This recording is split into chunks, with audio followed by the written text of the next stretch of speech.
சேலம் மேற்கு தொகுதி எம்எல்ஏ அருள் வீட்டின் அருகே நடைபெறும் வார்டு கூட்டத்திற்கு தன்னை அழைக்கவில்லை என்று சட்டப்பேரவை உறுப்பினர் அருள் தரையில் அமர்ந்து போராட்டம் நடத்தியதால் பரபரப்பு ஏற்பட்டது.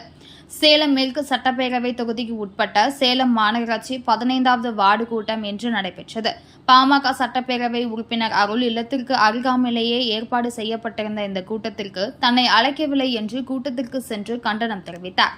அப்போது மாநகராட்சி ஊழியர்களை தன்னை ஏன் அழைக்கவில்லை, மக்கள் பிரச்சனையை பேச நான் வரக்கூடாதா என்று கண்டித்தார். இதனிடையே கூட்டத்திற்கு தலைமை தாங்கிய அஸ்தம்பட்டி மண்டல குழு தலைவர் திமுகவை சேர்ந்த உமாராணி அருள் கேள்வி எழுப்பதற்கு மறுப்பு தெரிவித்து பேசத் தொடங்கினார். இதனால் இருவருக்கும் இடையே கடும் வாக்குவாதம் ஏற்பட்டது.